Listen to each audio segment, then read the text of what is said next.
Testing. 早晨，咁多。 Good morning, members.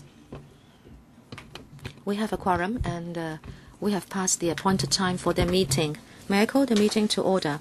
Item 1 on the agenda, confirmation of minutes.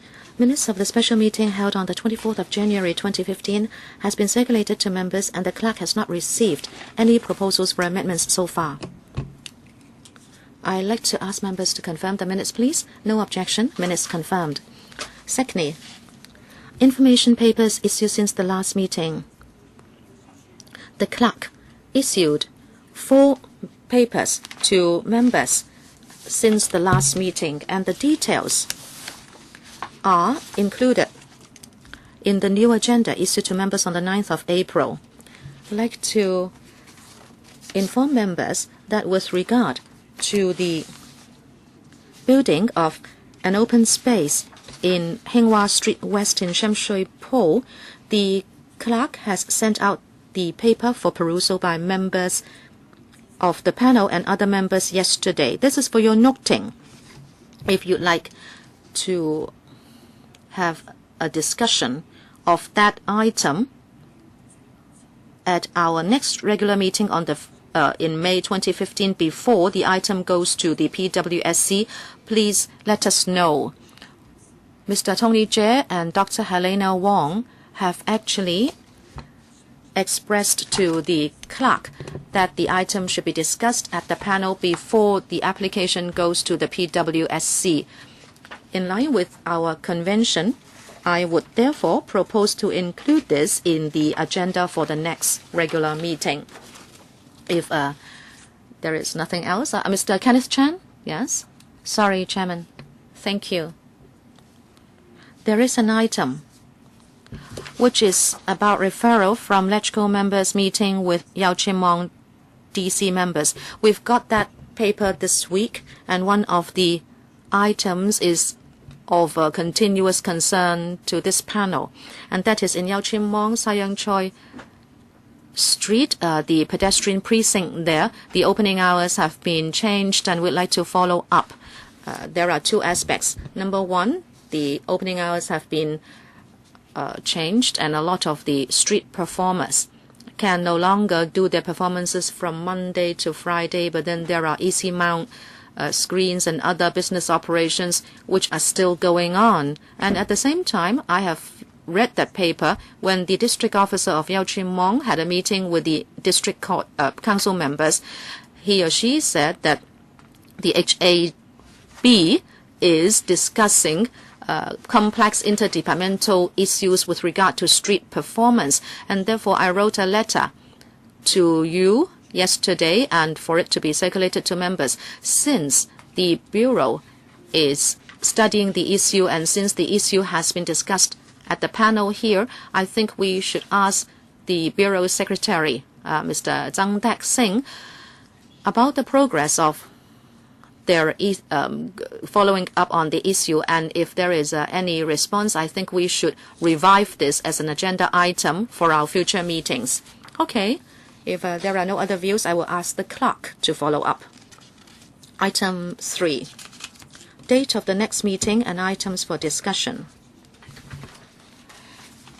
The clerk has issued the list of outstanding items and also the list of follow-up actions which have been cleared with the administration.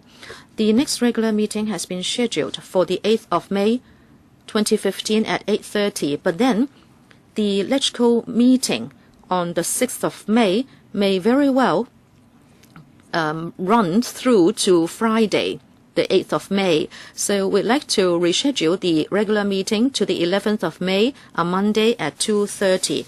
There will be 3 items. Number 1, signature projects from Kwun Tong, Tsim Mong, Tuen Mun, and Yuen Long district councils.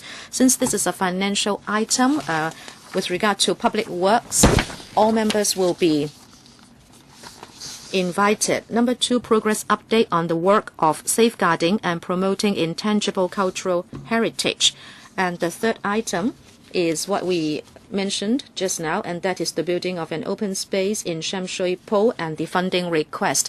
Since some members have asked for it to be discussed, it will be included. So the next regular meeting will include 3 items, and it will be held on the 11th of May, a Monday at 2:30 p.m. Mr. Kenneth Chan, if I may refer to the list of outstanding items, I can see that there should be a review on the Chinese temples ordinance. It is said that it's tentatively scheduled for May. I understand in May we'll be very busy, but as we discussed the item last time, we understand the consultation period will end on the 12th of May. That is a 2-month period. If our next regular meeting would be on the 11th of May, and if we cannot have a public hearing before that, I'd like to know how we can exercise our wisdom to conduct a public hearing. Well, yes, we actually agreed that there would be a public hearing, and in fact we are making arrangements for that to be held on the 5th of May. We have consulted members, and some members said that they can attend if we can have a special meeting on the 5th of May, and we will have a quorum. That is why we will deal with the date of next meeting and items for discussion. If there are no other views, we can have those 3 items, and then we can come to the point raised by Mr. Kenneth Chan just now, and that is the public hearing on the Chinese temples ordinance, and we are proposing to have a special meeting on the 5th of May. Okay. The consultation period of the HAB was issued on the 13th of March, and the consultation period will end on the 12th of May. So the special meeting will be on the 5th of May. I hope you will block your diary. It is a Tuesday from 2:30 to 4:30 in the afternoon. If members know of any organizations which have an interest towards this item or are concerned about this item, ask them to be aware of the notice to be posted on our website, and you can invite them to submit opinions, and also in line with our convention, we will ask the 18 district councils to submit their views as well. Okay, if there is nothing else, we can go to the discussion items for the meeting, and we can invite the administration to come in, and this is education and career development support for elite athletes. Since this has to do with education support, members of the education panel have been invited to attend. The clerk has prepared a background brief on the issue for members' reference. I'd like to ask the administration to come into the meeting room. 咁咧，政府今日 We have quite a number of representatives today.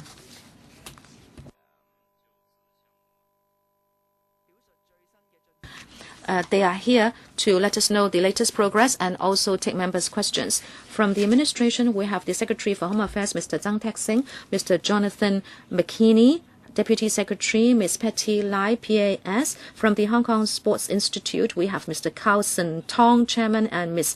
Trisha Lee. Secretary, if you are ready, please take us through the paper. Yes, Chairman. Members expressed concern about the educational and career development support for elite athletes in Hong Kong. In November 2011, at this panel, we introduced such measures, and I'm very happy to submit another paper today to let you know the progress. We have the HAB representatives, and as you said just now, Chairman, we also have Mr. Carlson Tong and Dr. Trisha Lee from the Hong Kong Sports Institute Limited. As you know, one of the 3 major objectives of our sports policy is to promote elite sports, so our athletes can go for excellence and good performance in national and overseas competitions. When they go for full-time training, I hope that we can help them to also develop a second career after they retire from full-time training. The Hong Kong SI provides high-quality training to athletes, and it recognizes the importance of a whole-person development approach. It cooperates with different educational organizations in order to cater to the different needs of athletes. And the SI has proposed a dual career model so that young people with potential can become elite athletes, but at the same time, they can receive education and develop a second career. In this paper, we have told you what the SI has done since 2013. There are 3 measures, including secondary education program, professional accreditation program, and flexible tertiary education.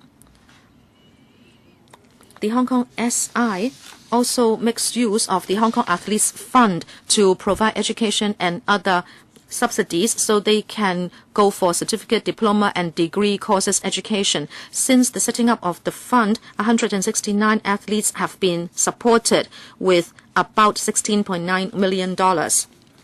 Starting from January 2015, the SI has also proposed the Elite Athletes Performance Recognition Scheme so that after leaving training and their full-time career, they will be able to get some award in order to start a second career. The Hong Kong SI has also set up the educational and vocational development programs, and 70 athletes have completed the Bachelor of Education Sports Training program organized through the Beijing Sports University, and 24 athletes are now currently studying on this course.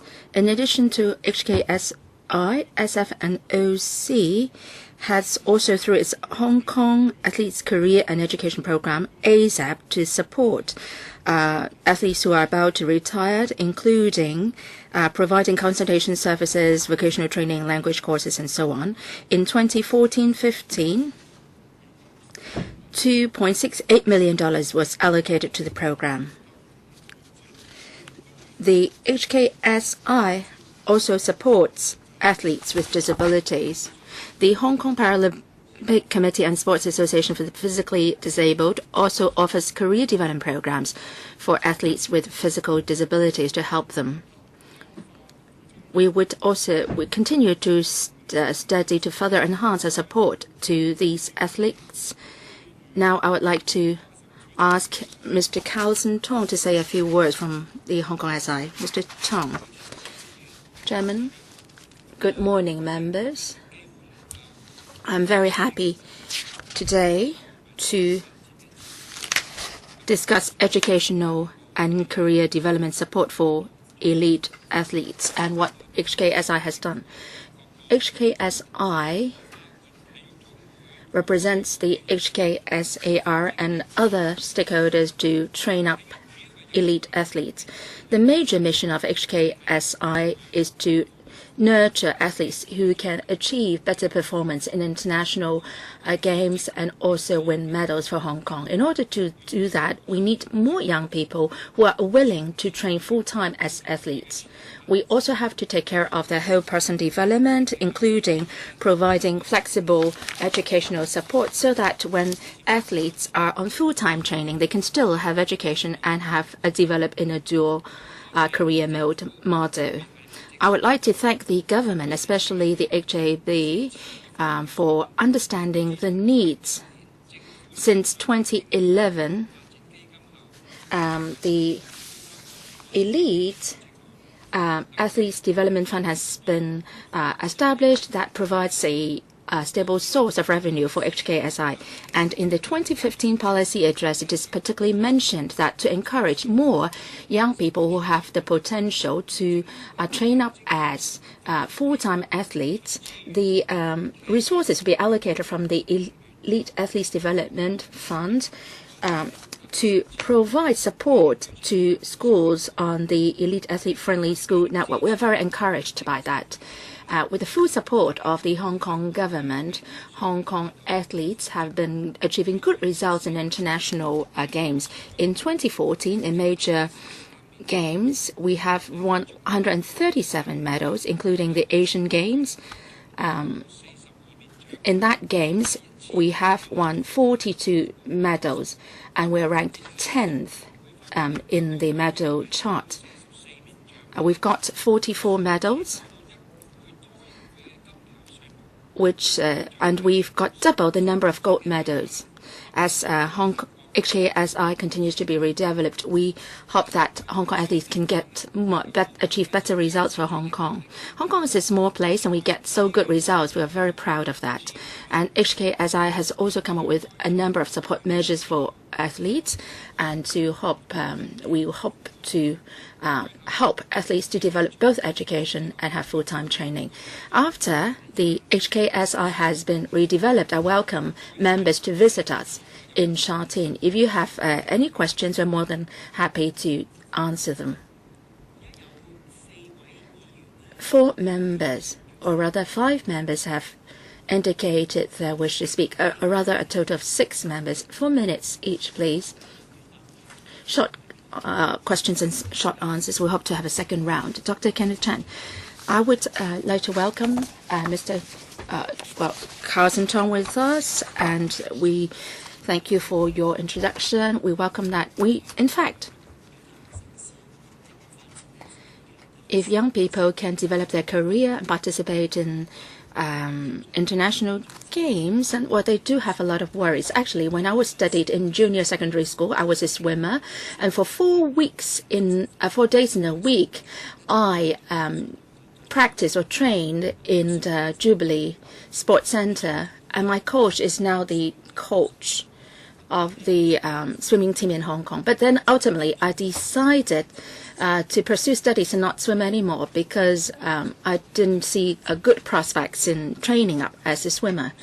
So overall, we support the training of full-time athletes. In paragraph 14, 15, we talk about athletes with disabilities and able-bodied athletes. I'm very concerned about them because there is still a difference in the reward to these 2 types of athletes. The secretary said that there has been historical reasons for that, and there was a review in 2009. But I think that you've been doing too slowly in your work.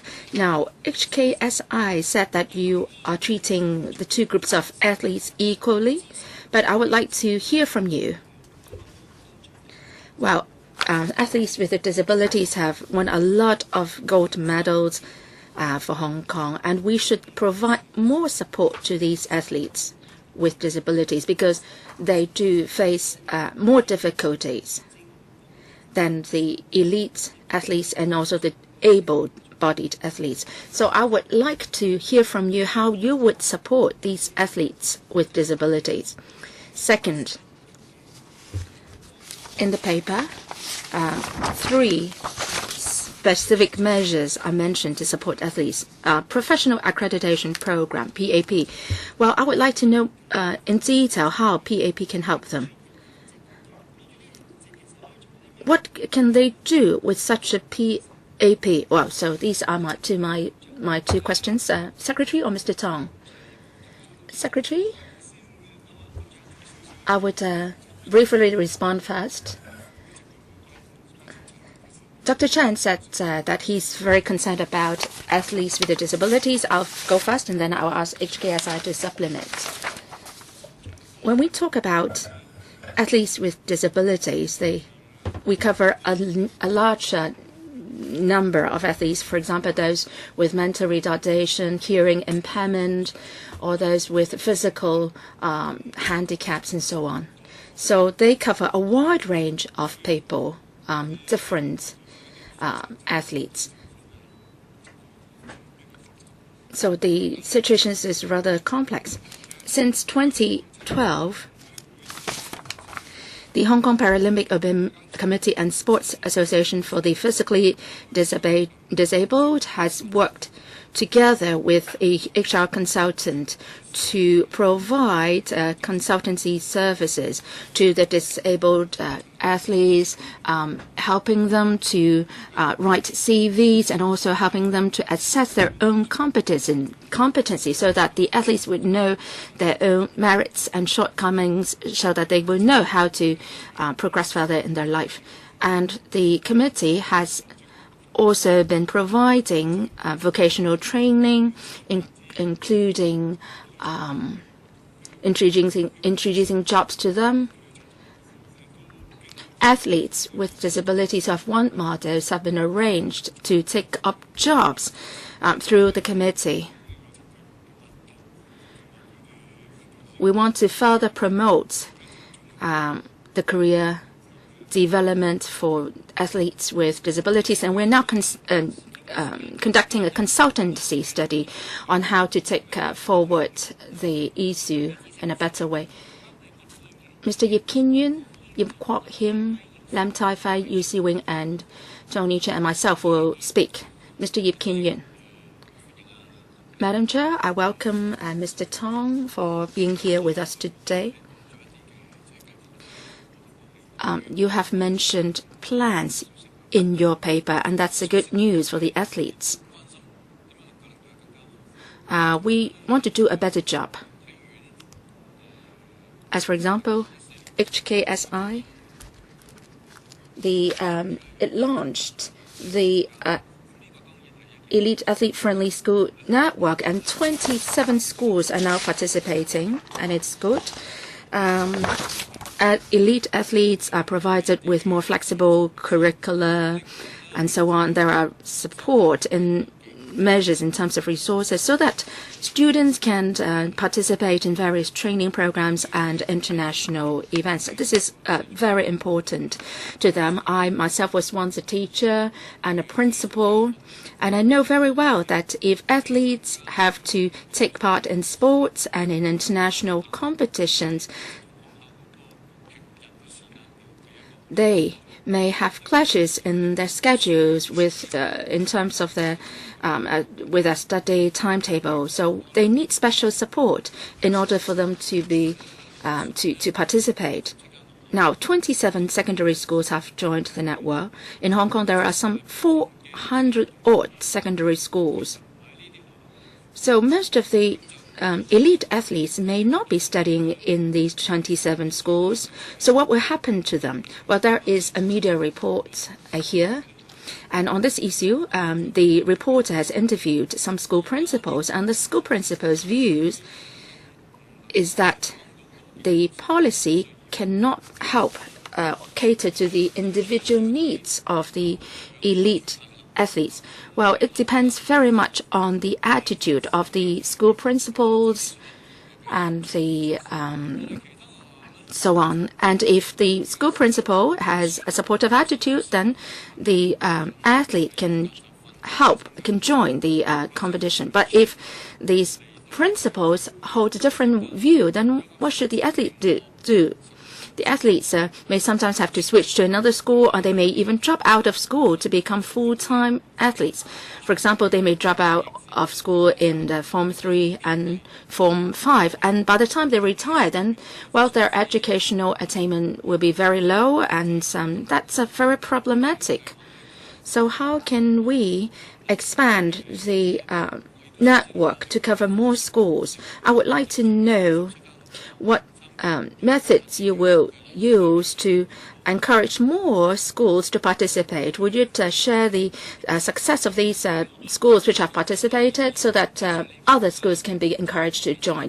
Mr. Tong, well, you are very right. This is just some work in progress.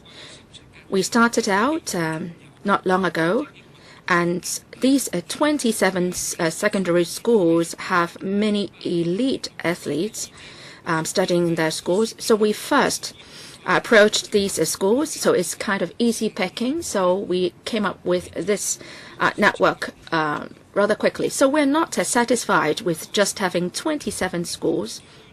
If the network works, then we hope to be able to expand or extend the network to cover other schools. We hope that more schools will find that it's worthwhile to join. It's good to join the network. So the member was right in pointing out that this is just a starting point. We will not be complacent. We hope that all schools in Hong Kong can participate in this network.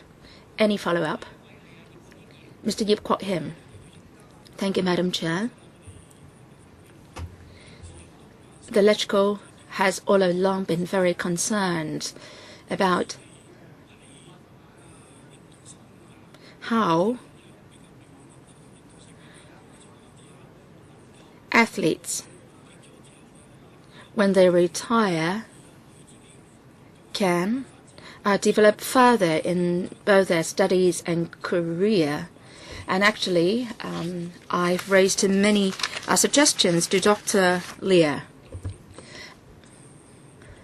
And I'm very happy to see that there are all these programs which can help support athletes, providing education opportunities to them, and especially when they're still under training, then they can still have good study programs in secondary schools and also tertiary institutions. You are also collaborating with tertiary education institutions in terms of enrollment and so on. So I'm very glad to see all these arrangements being in place. I can see that you have this Hong Kong Athletes Fund, which provides grants to athletes. But I'd like to ask how it really helps athletes. The paper says $16.9 million has been dished out to 169 athletes. I'd like to know how you actually provide the subsistence allowance and what is the response, because I am really concerned about the future of the athletes. How does this fund help them? Mr. Tong, maybe I can ask the Chief Executive to answer the question. Chief Executive, thank you. Thank you for that question, Mr. Ip. The Hong Kong Athletes Fund is a tuition fee. They can apply for it to read university or tertiary courses. The fund will cover their tuition fees. But if the athlete has retired, there will be a subsistence allowance which will help to tide them over to full-time study, and so they do not have to worry about making a living. This fund directly helps them in a transitional period. This is only one of the funds. Taken all together, they can get more help. In fact, at the Hong Kong SI, they can apply for more support, maybe tuition for their studies, maybe internship, etc. As the chairman of the SI said, our strategy is to provide them with a package of programs so they can select what suits them best at different times of their career. Their competitions will be scheduled at a certain time, and then they may retire at a certain time. So we provide them with a whole package in order to meet the different needs. What is the effect of this fund? What results have been achieved by this fund? Can you let me know about the career development of retired athletes? Is that a satisfactory result? As per your assessment, Mr. Ip, you have asked a very good question. From time to time, we do reviews on the fund and we ask athletes whether the fund is helping them. The success rate is very high. 169 athletes, almost all of them have graduated. The dropout rate is very, very low. The program is very successful. Next one, Dr. Lam Tai Fai. Thank you, Chairman. In the development of careers for full-time athletes, especially future studies and a second career, that has been a long-standing problem. We have 15 minutes to discuss this item today, but I don't think that will take care of all these problems. The education sector, the sports sector and the administration, they all know the problems very well. We have given a lot of views, and of course there are still a lot of needs, but then not all the needs are met now. We all know that if athletes go for full-time training and competition and they get very good results, that will benefit the athletes, and then who will also benefit, of course, is the government.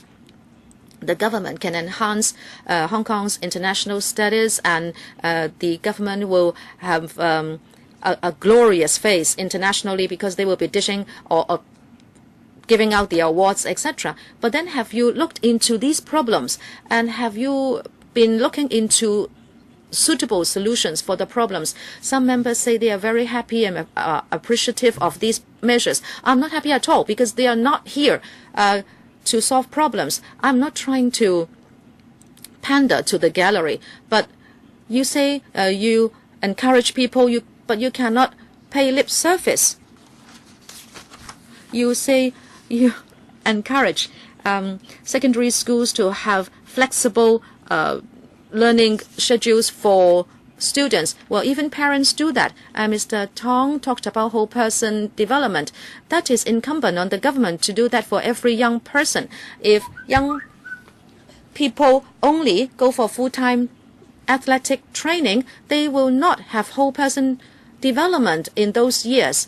That cannot be done now. In Easter, I went to Singapore and I went to a sports school. They opened a sports school just in a period of 10 years. I'm sure the chief executive of the Hong Kong SI has visited that sports school. Why can't we do it when we have such a fat surplus? Why don't you have the resolve to build a sports school so we can change the culture in society, and then we will accept a sports school in society?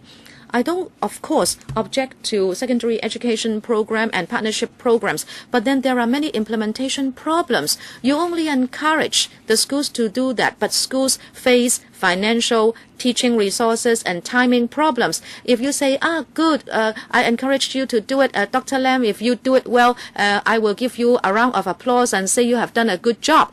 But then what about the Phoenix program for the Hong Kong football sports? You just close your eyes and you give $1.5 million to every district. You don't even care for the details. You don't ask for a report, whatever.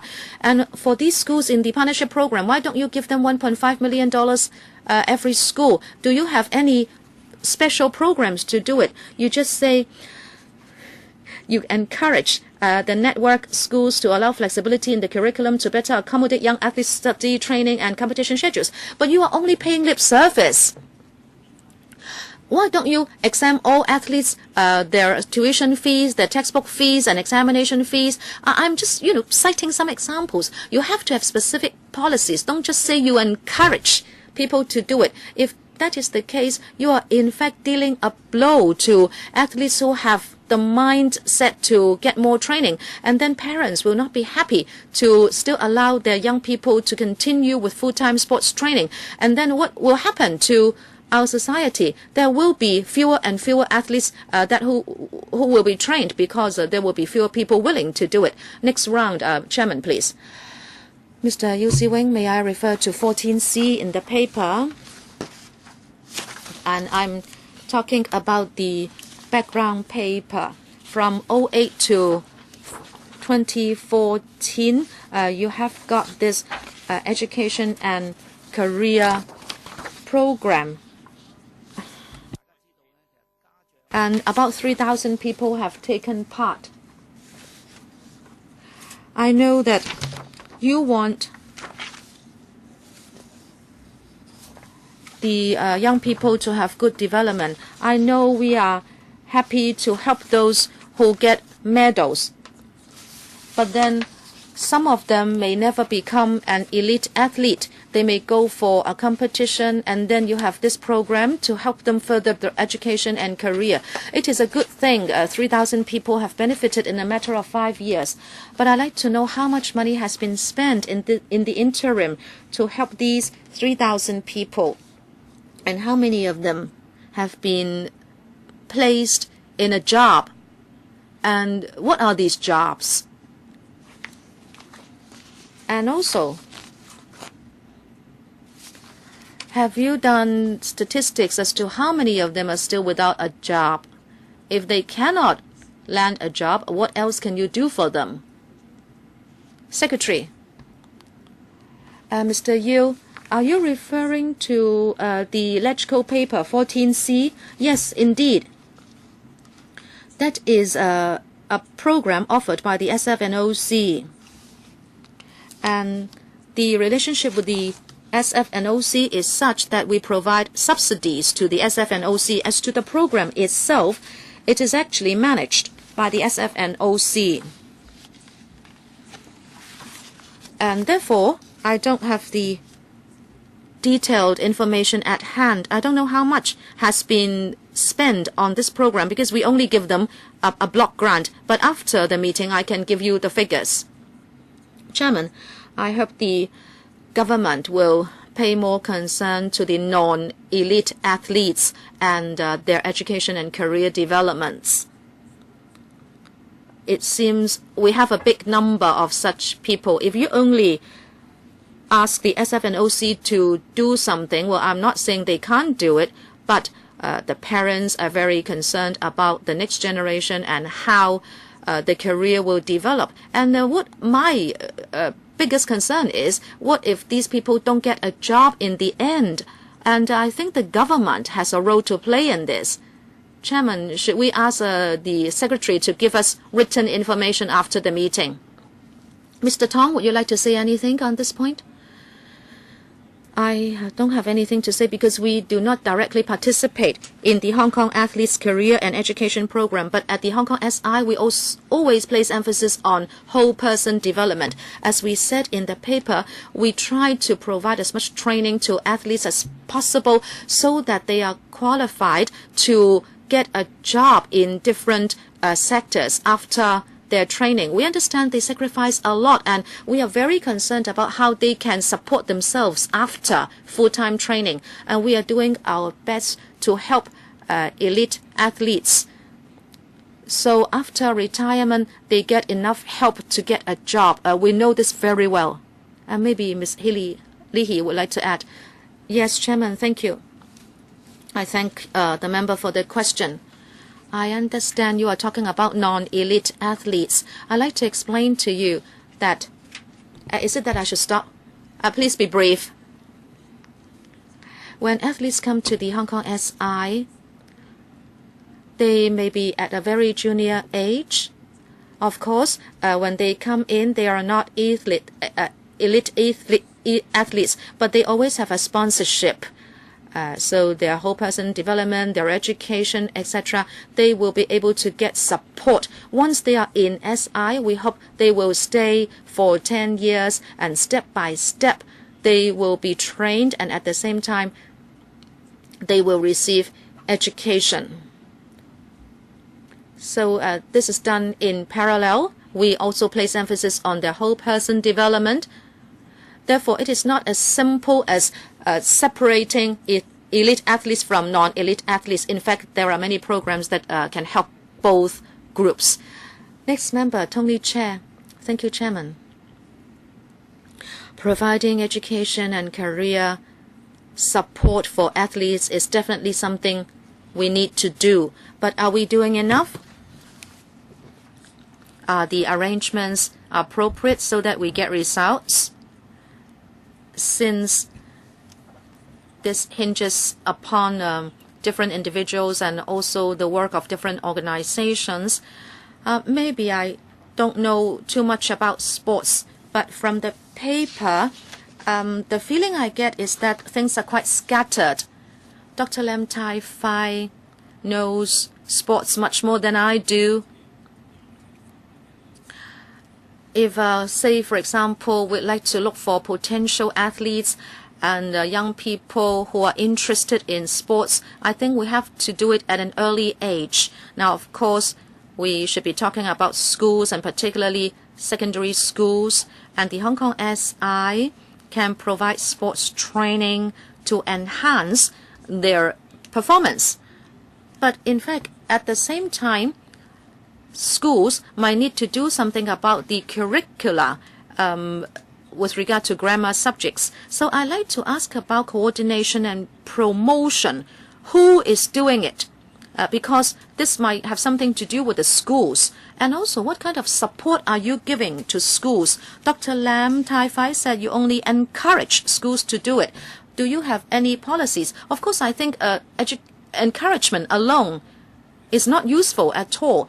Do you have special arrangements for the teachers, for example, because everybody has to contribute something? Would that be done on a voluntary basis, or are there comprehensive plans to support schools? Chairman, can I please have an answer to this? Is it that you don't do anything in primary schools? Maybe the HAB should answer the question. But I don't know whether they can do it because this is about education policy. Dr. Lam Tai Fai can actually follow up the issue at the education panel. Secretary, do you have any information since you are playing a coordinating role? Mr. Jie is correct in his understanding.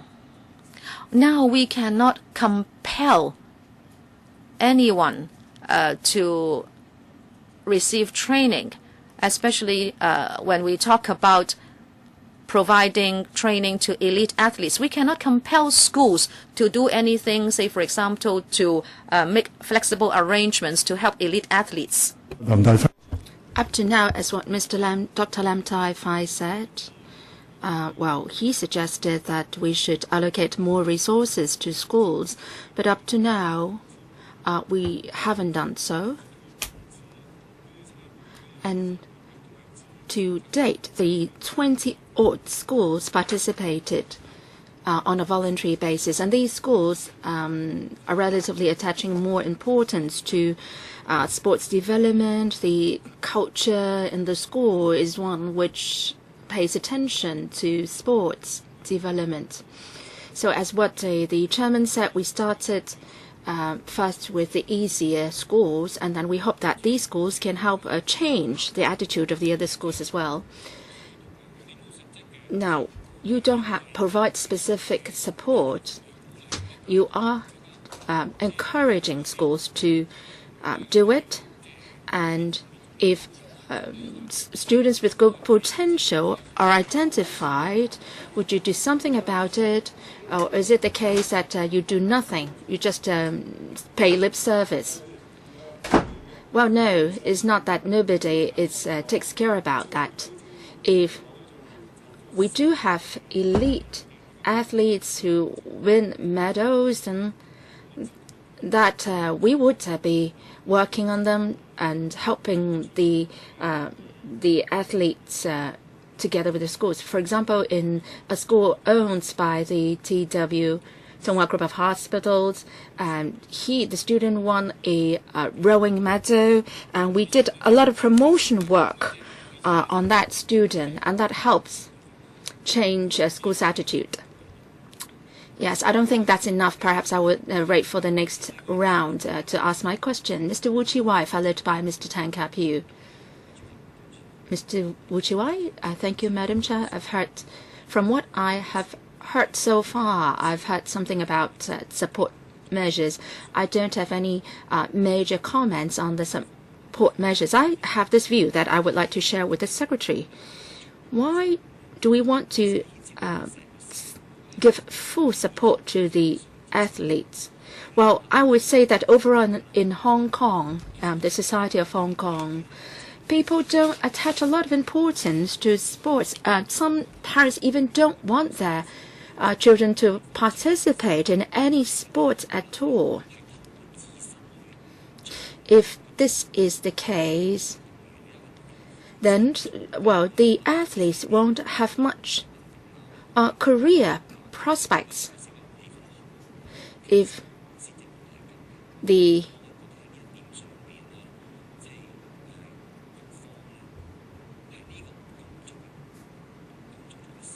I think that has to do with the fact that the administration has done very little on this. Say, for example, in schools, we haven't attached a lot of importance to the subject of sports. As what Dr. Lam Tai Fai said, have you taken a proactive approach to ask the schools in Hong Kong to promote sports? Have you tried to convince the schools, parents, and students that sports is something that we should do and that they should spend time on?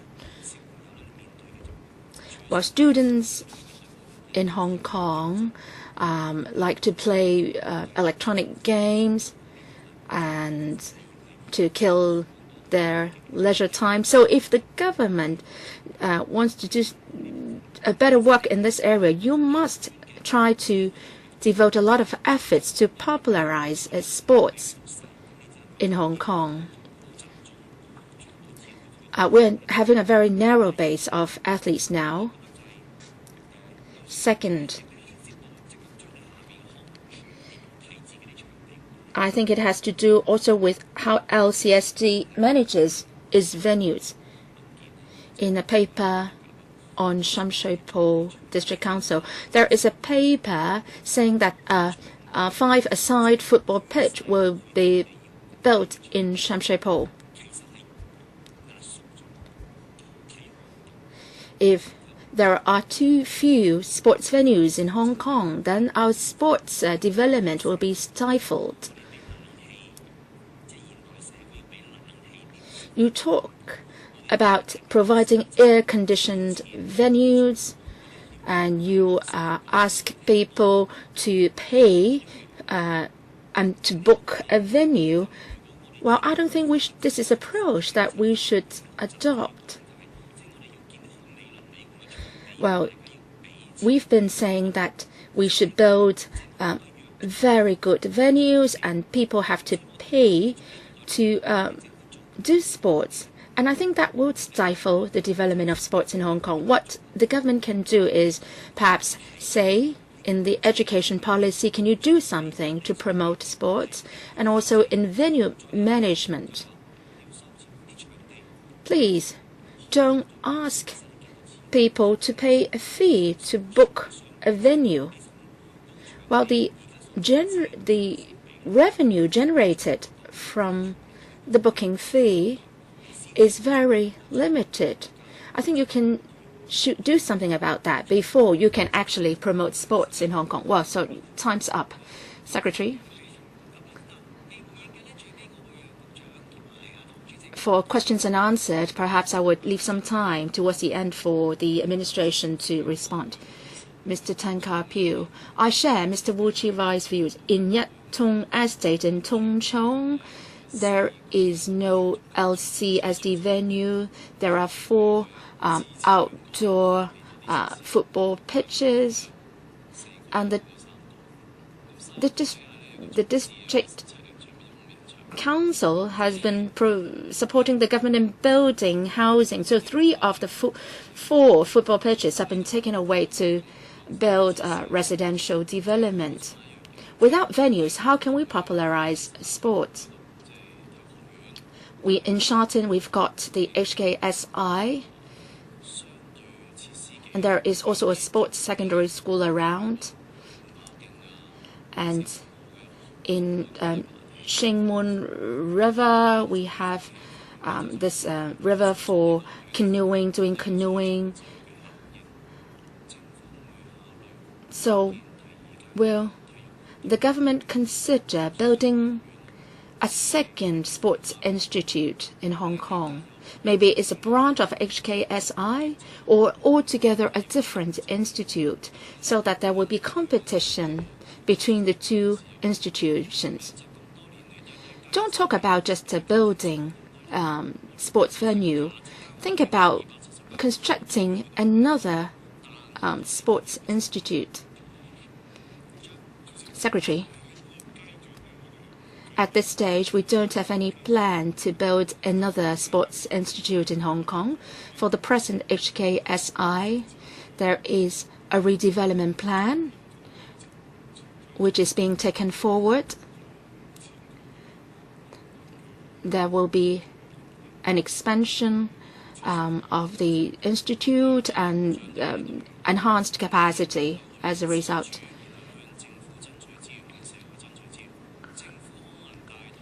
Can the government take the lead in building a second sports institute to create more competition? And also, I said I believe in the a cluster effect. If a second sports institute is built in another district, then that institute will bring create cluster effect to that community, just like what we saw in Sharton. Well, that's just Sharton, happening in Sharton now, but not in another district. I've heard Mr. Tang's comment. I think it's a very good suggestion.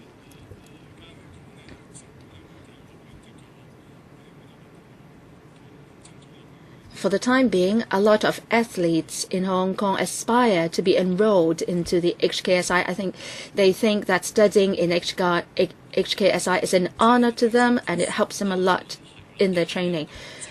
Secretary, I think it has to do with the commitment of the administration. If you think sports is important in Hong Kong, why don't you consider devoting resources to build a second sports institute, and then the two institutes can compete against each other? Why don't you go down that route?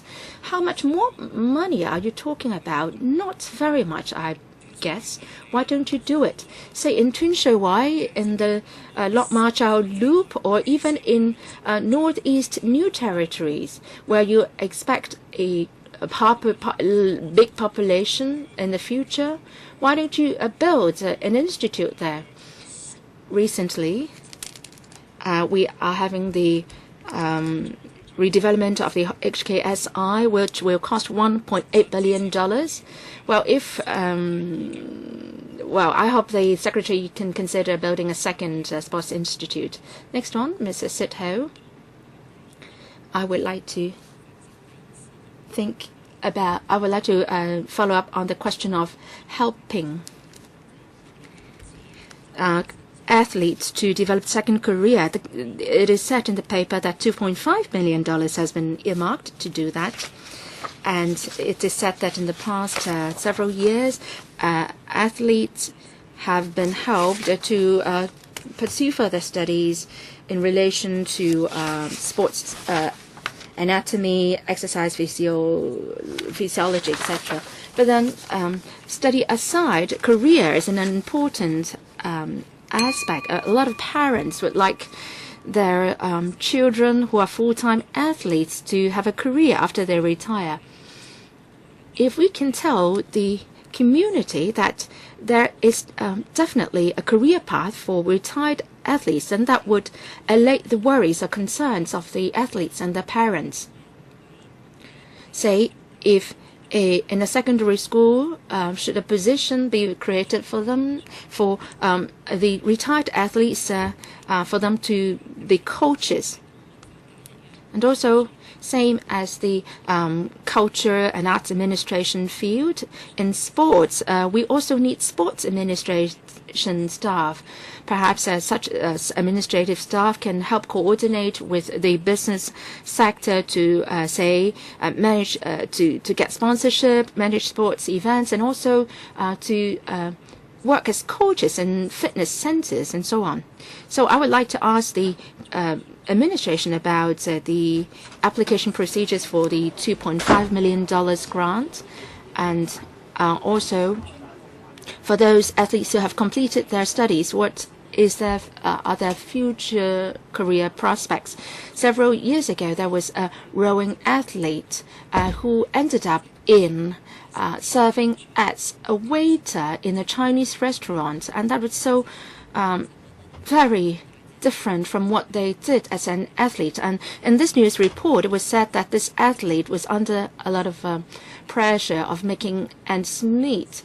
So can you answer me? In a second, my colleagues from the Institute can talk about the Elite Athlete Performance Recognition Scheme, the $2.5 million, and the application process for that. I think the points made by the member are very valid, Chairman. I think it's a great concern for a lot of people as to the future path for athletes once they leave their athletic careers. We have currently on the Sports Commission 5 members who are former elite athletes, all of whom are very successful in post-athletic careers. We have a former athlete working with us in the Home Affairs Bureau who's working on many of our major events. And there are, I think, several coaches, senior coaches at the Sports Institute who also come from an elite athlete background. The Institute also has a specific program geared towards any elite athlete who wants to go into full-time coaching, being able to do that through the Institute's own programs. It's something that we're continuing to work on, and particularly also through the SFNOC's Athlete Career Education Program. They specifically try and match up retired elite athletes with specific individual corporates in order to ensure that athletes have as many options as possible in looking at their second career. Perhaps my SI colleagues can very quickly talk about the Elite Athlete Recognition Scheme. 我就想當局提供補充資料呢，就係第12段文件第12段呢，話有70名運。 Well, in paragraph 12, there is a saying that 70 Hong Kong athletes have completed the course, and And, well, can you provide further information on the kind of careers they are in now? Yes, can you do that? Mr. Ma Fong Kwok next. Thank you, Madam Chair. We are all very concerned about this subject. The government has done a lot in the past.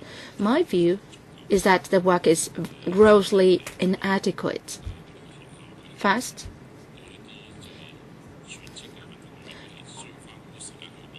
in our school system, there is inadequate support to students who have to have full-time training. Well, in terms of the flexibility of the curriculum and also the enrollment criteria, whether enough has been done, I've received some complaints and saying that the athletes have reached the minimum standards for enrollment, but then the tertiary institutions have declined their application for enrollment. And I have heard from the sector that the government must play a leading role to recruit retired athletes. For example, in the recruitment of civil servants, can you do something special? Well, I'm not asking for preferential treatment as such, but can you be more sympathetic towards retired athletes so they have a bigger chance of joining the civil service? They have professional knowledge, and that may be useful for the LCSD and other departments. In fact, these departments require that kind of knowledge. So can you not release more posts for retired athletes?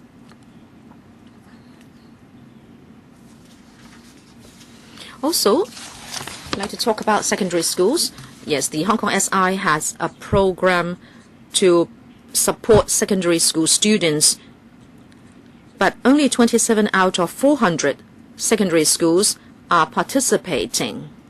Can the government comment how you can encourage more schools to adopt flexible arrangements? Secretary. Chairman, I understand Mr. Ma's points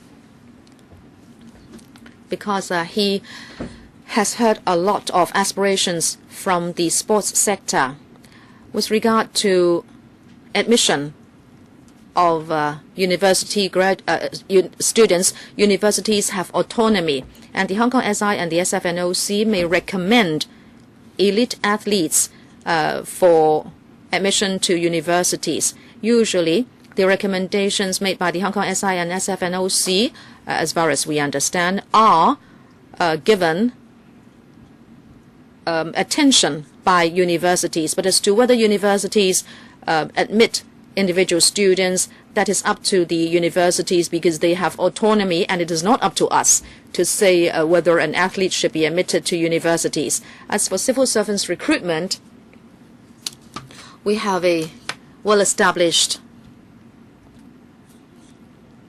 and comprehensive guidelines. You asked whether elite athletes can be placed in particular jobs. I like to say that we have to recruit civil servants according to established criteria. I'd like to respond to another point made by Ms. Sit Ho, who is concerned about job opportunities for retired athletes. I think there can be two parts to this. They can become coaches, and we also have school sports ambassador programs, so they can go into schools to take care of sports training, and then eventually they can become a sports teacher. So this is related to their sports training. And the other side of this is that elite athletes can also find jobs not related to sports. In fact, when athletes become elite athletes, it means they have persistence, they have concentration, they have determination. These are very good qualities for them when they want to pursue careers away from sports. Sorry, Mr. Ma, you have to wait for a second round. I'm just saying that not enough help has been given. I'd like to take up the last position in the first round. The Council has discussed this many times. Of course, today we are concentrating on elite athletes. But first of all, we should have sports for all before we can have elite athletes. We must admit, in fact, that at the secondary level, students do not have the incentive or motivation to do sports. My observation is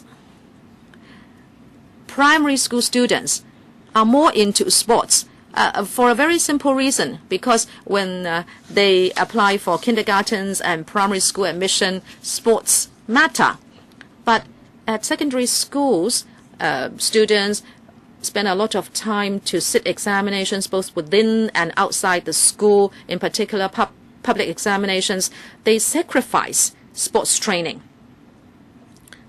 Today we have the HAB with us, and you should be pioneering the sports policy. Have you really talked to the Education Bureau about this? I mean, you have to tackle the problem at this root, or else we cannot go forward on this. And there have been surveys saying that Hong Kong students are weak and do not perform well physically. We have to admit that it's a fact.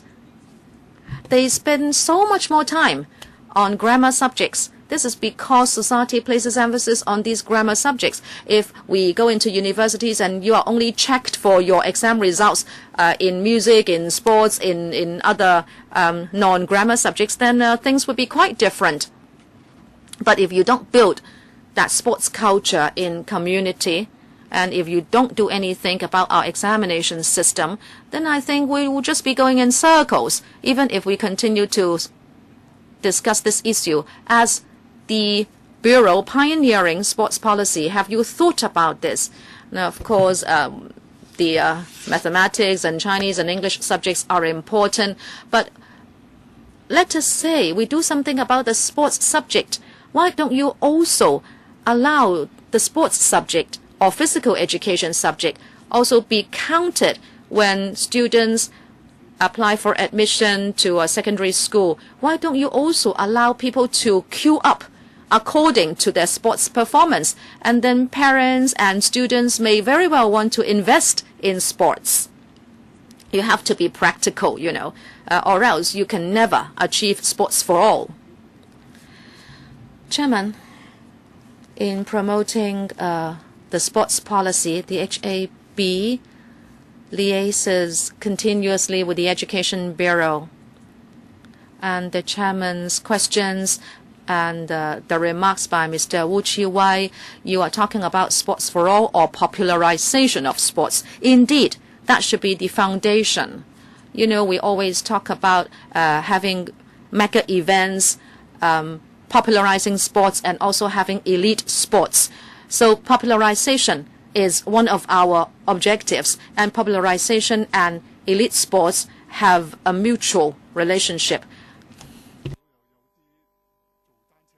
Ms. Li Wai-si, our cycling athlete, has won international medals, and so cycling has become a popular sport. And if we are successful with the mega event of rugby sevens, even primary students, and I'm talking about female students, and more of them are involved in rugby. So elite sports and popularization of sports have a mutual relationship. In fact, we have overrun for this item, but two other members would like to speak in the first round, and I would allow to speak, and then I would ask the secretary to give a consolidated response. There will be no second round. 5 members are queuing up for the second round. So, Ms. Chen Yunhan, first round. Chairman, as you said just now, those who have been in council for a long time will know that from time to time we will revisit this issue. And whenever we talk about large sports events in Hong Kong, we always talk about the future of elite athletes. I support the item. I support the content of the paper, even if I'm not a member of this panel. However, if you have charted this direction, I am not saying that I want to point a finger before you actually get down to work. Well, I am still doing sports. I go for gymnastic training. but some retired athletes can only get a part-time job teaching in schools. If you say you want to help them with their education and career, I think that is the right direction. But how can you do more?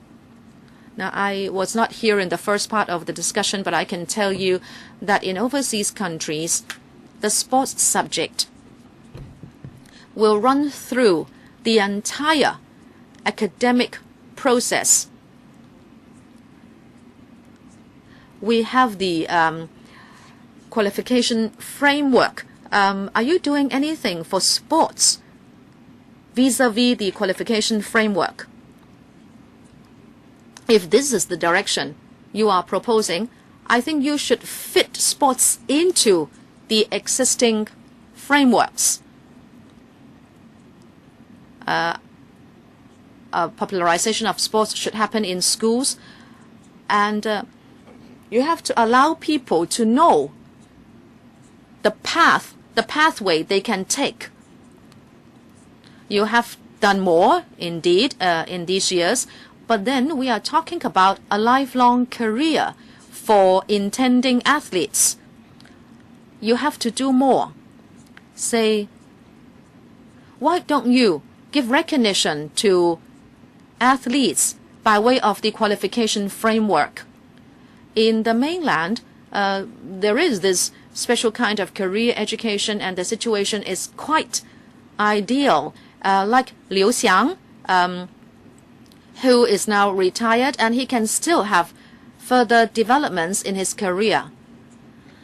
I'm sure in his education years, he has been equipped to go in other directions, and that is absent in Hong Kong now.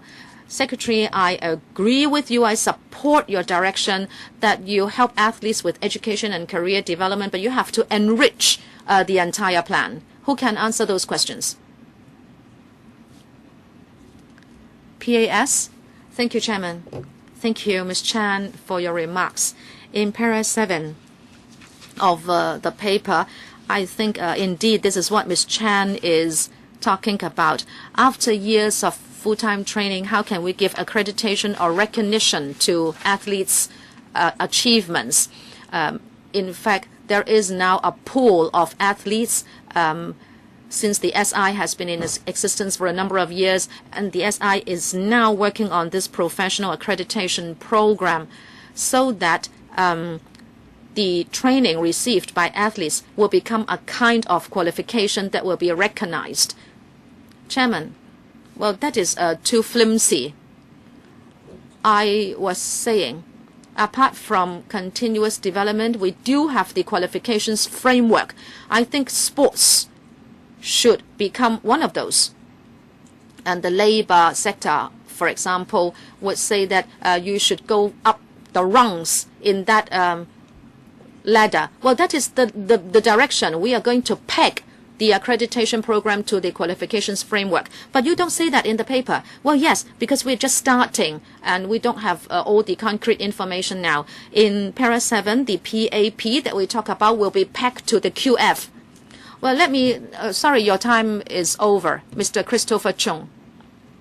I have 2 comments, please, on elite athletes and their career development after retirement.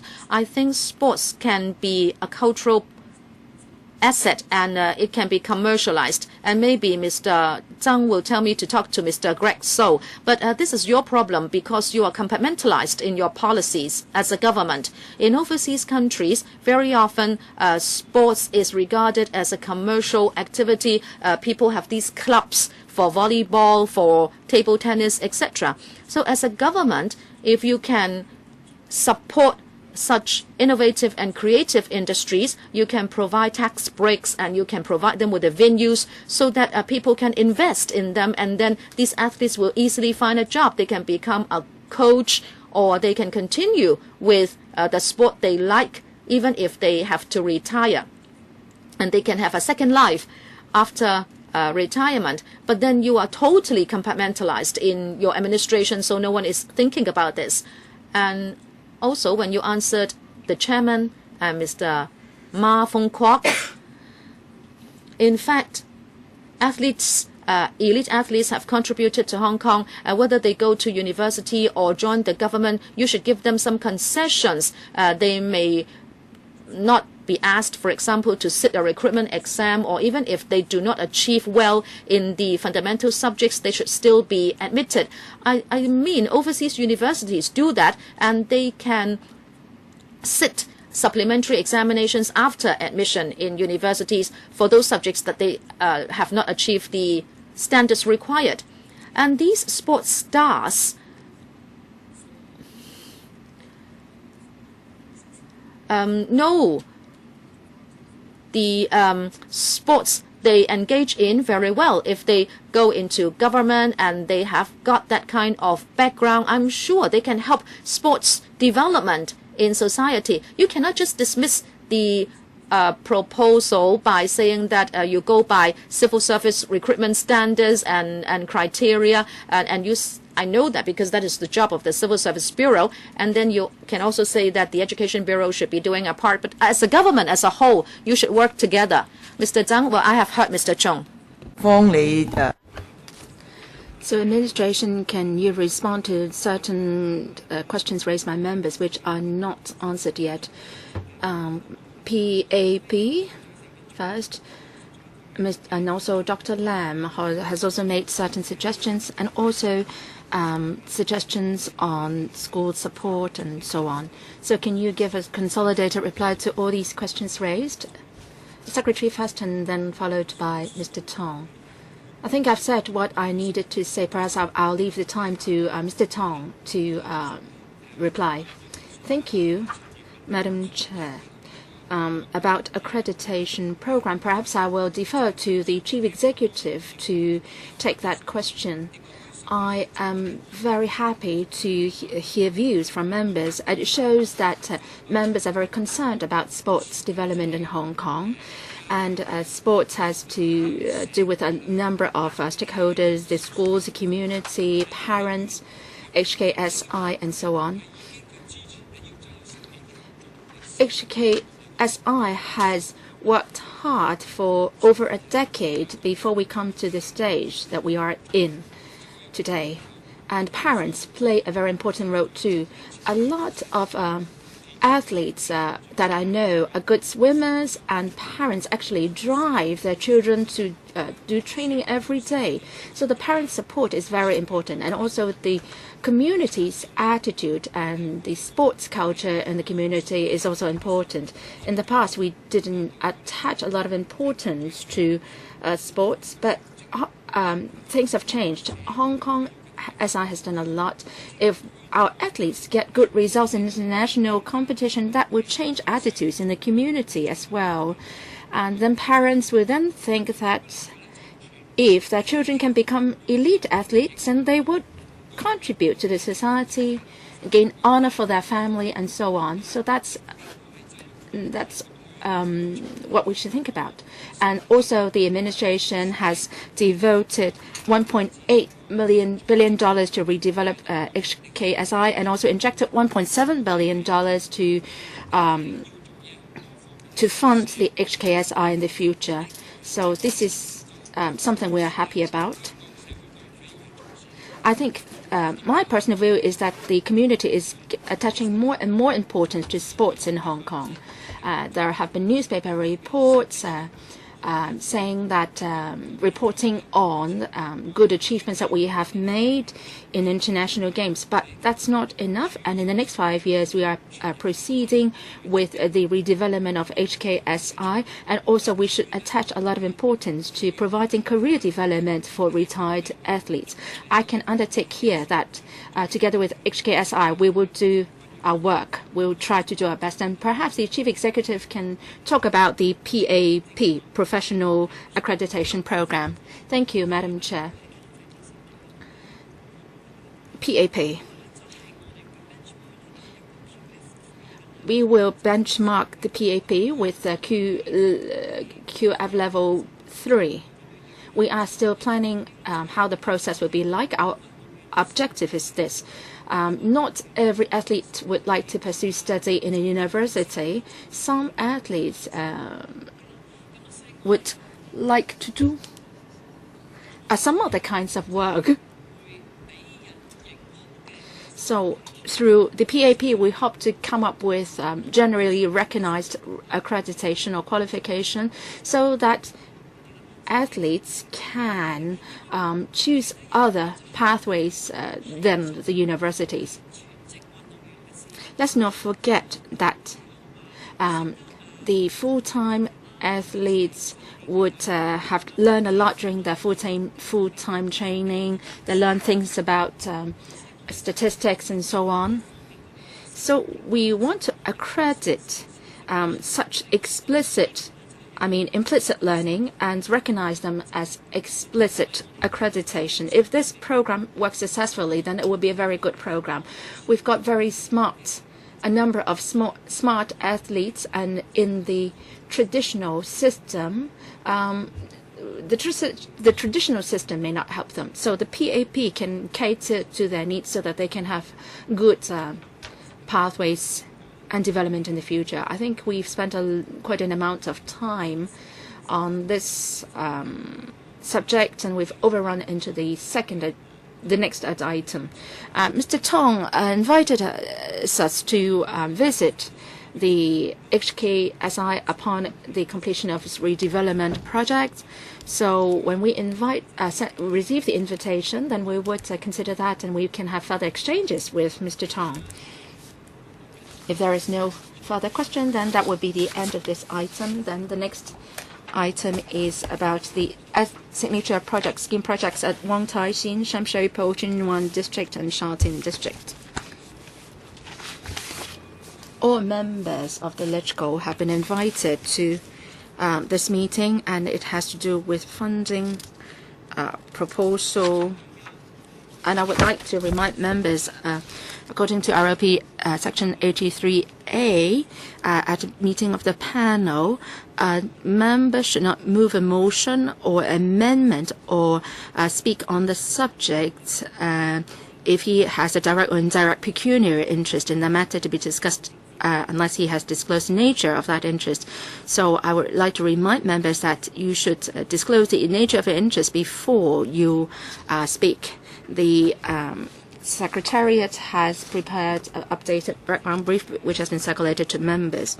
Those who are present here today, we've got a big team because it involves several district councils.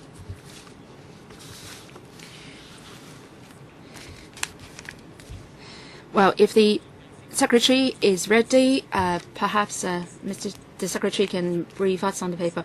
Well, because we've spent so much time on the previous item, perhaps I would ask the District Council directly to speak. Mr. Lee Tak Hong, Chairman of Wong Tai Sin District Council, would you please brief us on the SPES project Wong Tai Sin?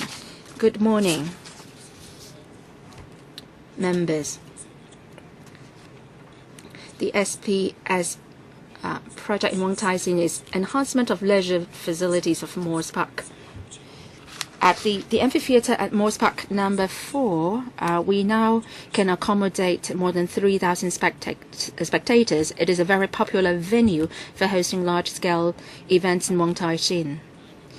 At present, well, the stage area is rather small. It's quite far away from the spectator area, and there is no cover between the spectator area and the performance stage.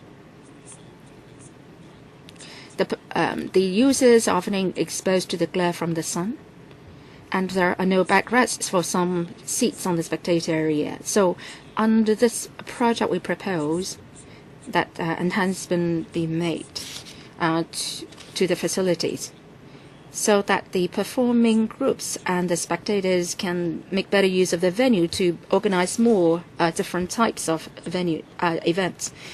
The scope of works includes extending the cover at the spectator and performance stage areas, enhancing or improving the seats. So the details are listed in enclosure 1, and the estimated expenditure is $66.9 million, and the district councils in the community are all in support of the project, and also the relevant subcommittee under the district council has consulted the 4 area committees in WTS district, and we've got the support from them.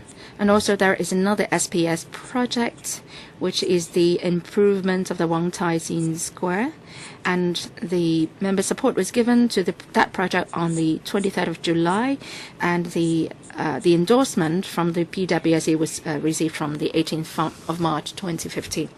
Mr. Kwok Chin-wah, Chairman of Shamshui-bo District, so can you take us through your project? This is to build a Meifu neighborhood activity center. We've heard views from the community on the SPS, and that activity center will be located under the flyover of the Meifu, Kwai Chung Road flyover. We have another project, Shak Kip Mei Community Services Center. And apart from that, we are now proposing the Meifu Activity Center to provide a further venue for organizing various activities at the community level. We want to enrich their life. It will be occupying an area of 360 square meters. That is the construction area. The cost is $37.1 million, and it will start in the end of 2015 for commissioning in 2017. We've chosen Yan Oi Tong to be our partner in running the project. The project will be on a self-financed model. Yan Oi Tong, as we all know, has a rich experience and the expertise and the resources in running this project. So we chose them. And we believe that quality services can be provided by them. And we can also, we hope to be able to effectively monitor the operation.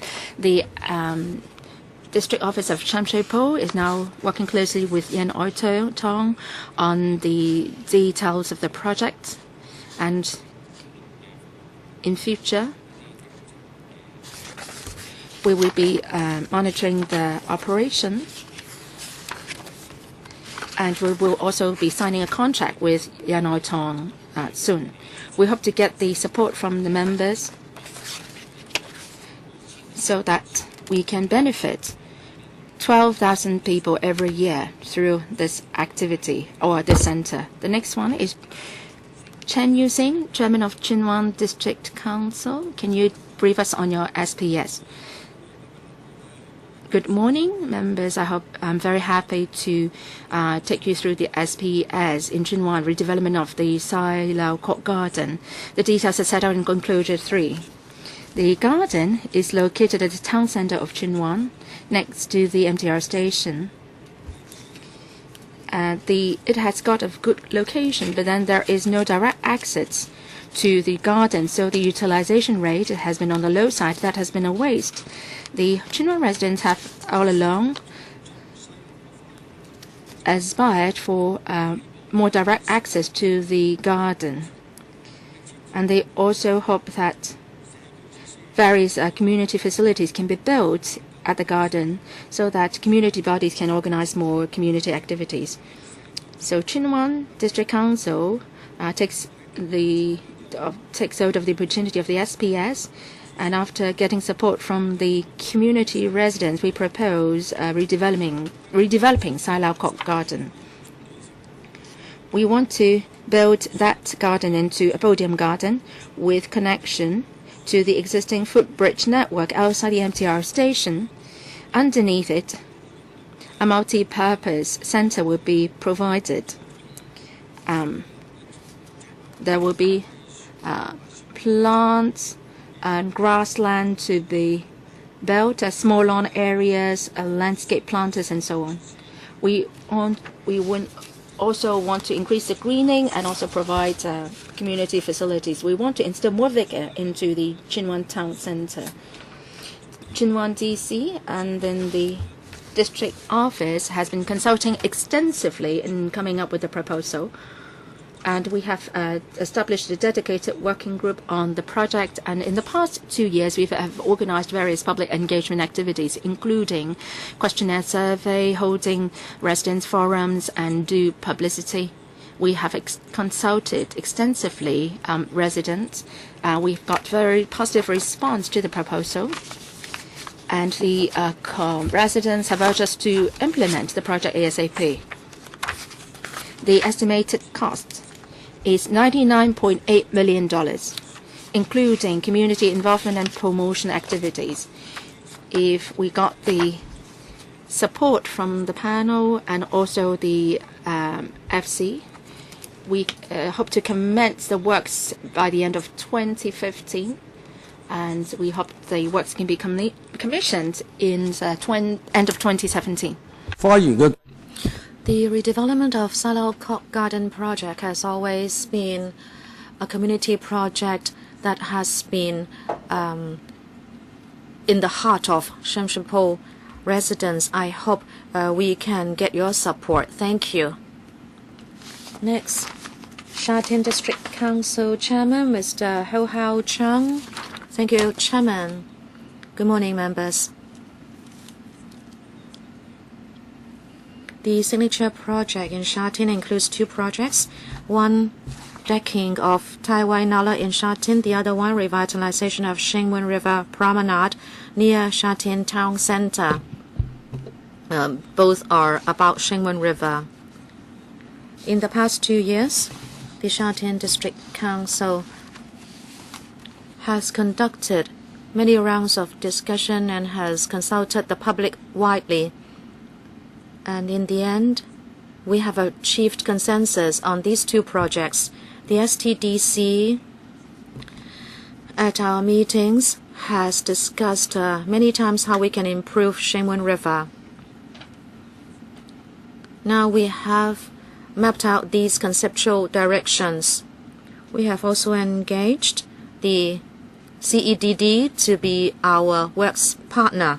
And we have also invited the Hong Kong Institute of Architects, the Hong Kong Institute of Surveyors, and also the Hong Kong CU to be honorary advisors to the project.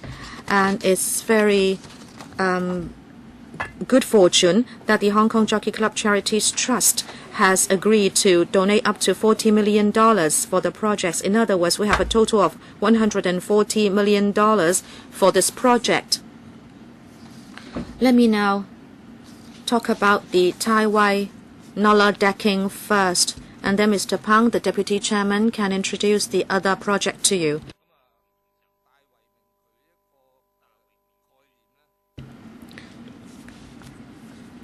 With the development of the Sha Tin New Town in the last 30 years, we have had a population that is ever growing, and now we have over 650,000 people living in Sha Tin. It is the administrative district with the biggest population in Hong Kong. The problem is it's very difficult for us to find vacant land to provide open space and support facilities.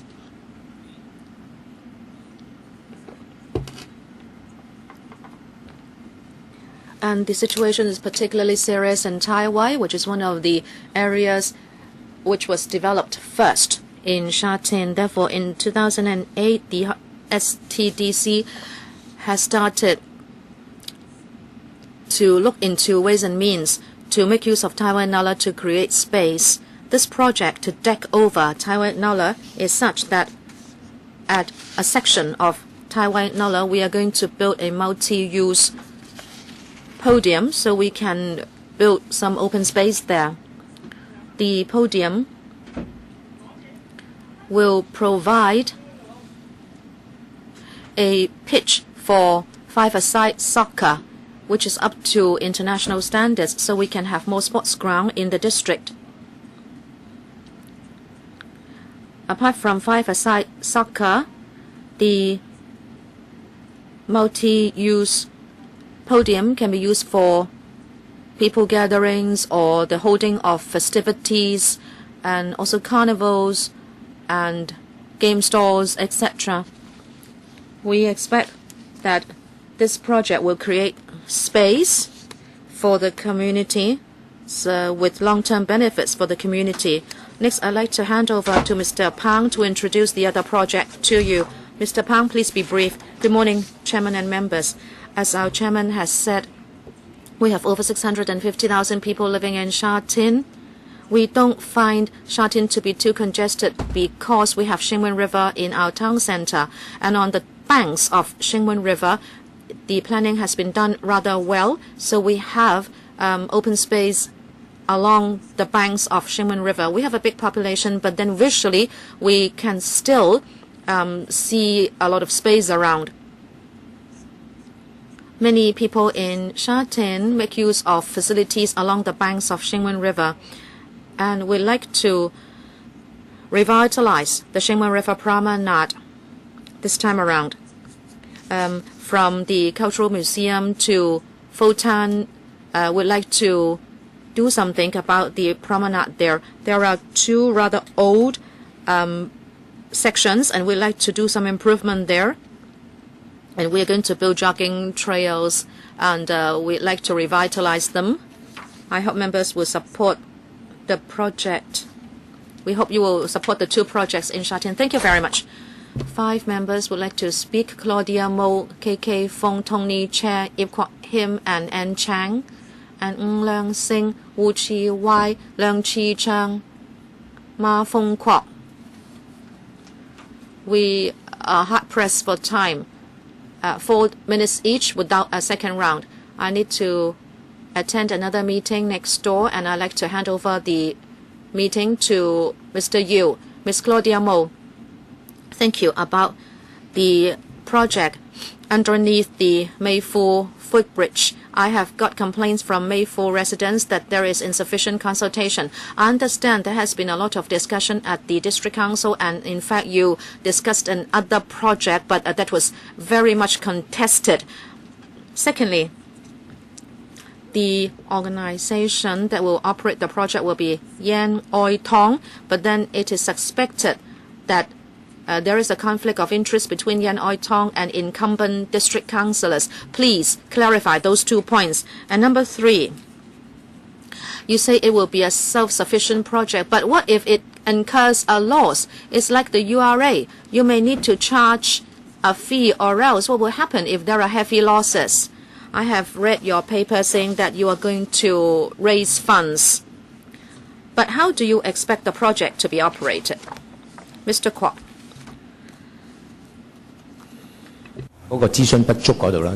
On the point of insufficient consultation, actually at a very early stage, let me talk about the first one. On the 31st of March, according to what the PA said, we heard from the HAD that there was a deadline before which we must make up our mind about the signature project. But then in the end we knew that it was not exactly a deadline. So in May we changed our mind because we chose the location at Mayho House in Shekip May. It was the consensus of some other district councillors. We hoped that Mayho House could help us witness the first resettlement estate, which was in Shamshui-Po. We would like to preserve that historic building, and we actually chose that as the location. And it so happened that there was redevelopment in that location as well. And so after knowing that that was not a deadline, then we restarted the consultation process because we heard that residents said there was insufficient consultation. And then at the council, we decided that before the 30th of September, we would have to make up our mind as to what signature project we'd like to conduct. So consultation took place in the last few months, and the district council decided, and as you know, we need to kickstart the project within this session. So at the end of 2013, we said that before the 31st of December, we must decide on the project and then hand it over to the government. Therefore, I can't see why May Fu residents are saying there is insufficient consultation, because we have issued documents to 70 district organizations and there have been district consultation sessions attended by us. And about Yen Oi Tong, it's true that our deputy chairman was the former chairman of Yen Oi Tong. But 4 members from May Fu did not attend the meeting to select the signature project. They were absent from the project, and those 4 included members who held important official positions at Yen Oi Tong. Other members also withdrew from the meeting because of other work in the district, and in the end there was no question of conflict of interest. District officer, thank you for the question. With regard to self-sufficiency or self-financing basis, this project is to provide different services and activities to residents in the district. And this is about a cultural and recreational and sports facility. When the application was made to us, the District Council said very clearly that this will be a self-financing project. And there were many organizations that came forward to apply to be the operator.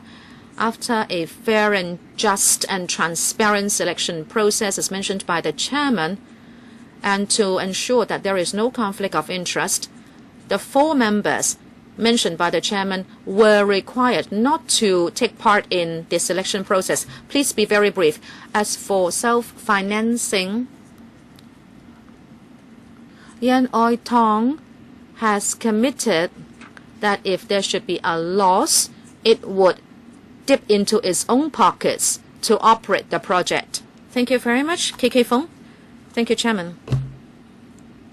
I'm a member of the Sham Shui Po District Council, and I can bear witness to the consultation process. Originally, there was a project that was identified, but then district organizations had a lot to say about it, and we asked the District Council to restart the consultation. And in fact, this is not the only project. There is another one in Shek Kip Mei to serve elderly people, and now we have 2 projects which can serve the east and west of Sham Shui Po. But because we had to do that, we had taken longer time to do consultation, but we had to suppress the second consultation because of the deadline set by the government. I have 3 questions. 1.2 in the paper, it is said that the center will be open from 10:30 to 6:30 on Mondays to Saturdays. I think that is a waste. Why don't you make use of the center after 6:30, because that is the golden period for the community. You close it on evenings and Sundays. Those are the periods of time that the community requires such space. Why do you not keep the center open? I am very unhappy with the arrangement. And then 2.4. The fees, it would make reference to the other units of Yen Oi Tong. I don't know whether it provides low-end or high-end services, but Sham Shui Po is the district with the lowest income. This is from the latest survey. You say if you don't have financial difficulties, you can reduce the fee. But then I think this question goes against the one raised by Ms. Claudia Mo. And of course, if you want to achieve a high income, you should go to another district. You have to bear in mind the affordability of Sham Shui Po residents. Of course, I stand on the side of Sham Shui Po residents. If you want to do something, please raise funds with the rich. Number 3.1. 12,000 every year, so 33 people per day. It's a big center. You operate 8 hours or even 12 hours every day. Are you going to serve only 33 people every day? Isn't that too small a figure? Who will take the questions? Dio? Thank you, Chairman. Thank you, Mr. Fong, for your questions. On the opening hours, Yen Oi Tong considered similar centers in other districts which they have operated, and they used the same timetable. The same question was asked at the District Council. This is only an initial proposal. When the center will commence operation, the specific hours have to be submitted to the DC for discussion. This is an initial proposal only, and it has committed to look at the operation of the center, and it is quite willing to extend the opening hours and also open the center on Sunday. They say they can certainly do that. Why did they set it at 6:30 p.m.? It is because in similar centers, the women and other people may have to go home for dinner, and that is why, in fact, the centers are not that often used. But then the operator has already indicated willingness to review the opening hours. As for the charging of fees, yes, we are concerned about that as well. We would have to sign agreements to set down the fee levels, saying that the affordability of the public has to be considered, and also it should be subject to the scrutiny of the district council if there is going to be any adjustments. That will be written into the agreement or contract. As for the number of people, Mr. Fong, you are correct, but it is expected that every year there will be 400 group activities, and so it averages out to these figures. And at other times, the center can be hired out. And when the center is not used, it may be hired out to district organizations at an inexpensive fee. But it has not been factored in, and I'm sure that can be increased in the future. Next, Mr. Tony Chair. Thank you, Madam Chair. I certainly support these proposals. For Chin Wan, Sai Lau Court Garden, I agree with the DC chairman who said that Sai Lau Court used to be surrounded by a few busy streets and the connectivity was very poor. In the design, I hope that you would consider this. You propose a podium garden. In Chin Wan, there is footbridge network. The footbridge network sections near the garden here was not in good design. There are problems with the design of the footbridge near Fuwa Garden, Fuwa Center. So I don't know who is going to take up the design. Perhaps it's the Architectural Services Department. Can they consider that making use of the existing footbridge network and improving it, and that would help ease the footfall there? People sometimes do not like to use footbridges because they have to go up and down. So if the government can improve the design of the footbridge, then that's more preferable. The district council is constrained by the amount of allocation. Perhaps the government can do something on top of that. Also, the opening hours of the Meifu Neighborhood Activity Center, the chairman said that this is only a preliminary proposal, and depending on the utilization rate in the future, adjustment can be made. I think this should be considered. We should more actively and better use the activity center. As for Sha Tin, decking of the Nulla, I think this is a good project. For the 5-a-side football pitch to be built, what is the area or the size? Is it because of technical reasons that it can't be larger, or is it because that there is a constraint in the funding allocation? Who to take that question? Thank you, member, for your question. There will be a 2,000 square meters podium to be built. As what the DC chairman said, this is for multi-purpose. For the football pitch, this will be the first 5-a-side football pitch meeting international standards. If you have been to Taiwan Nulla, the width is 39 meters. So we are constrained by that width, so that means that we cannot go beyond 39 meters. After 8 rounds of discussions and 2 rounds of public consultation, we've come up with this proposal. Apart from this podium, you can see that there is a channel going from east to west, and there is a greening element. As for the drainage and other technical issues, I will defer to Mr. Wong, my white man, from the CEDD to take that question. Deputy Project Manager. The district officer has clearly said about the technical constraints. The first constraint is the width of the Nala or the Xingming River, 39 meters, and it can't be further extended. There have been uses of the land alongside the river already, and the length is constrained by the drainage considerations. For Chunwan, can they consider making use of this opportunity to improve the footbridge network around the garden? Yes, please consider that. The next one, Mr. Leung Chi-Cheng. Thank you, Madam Chair.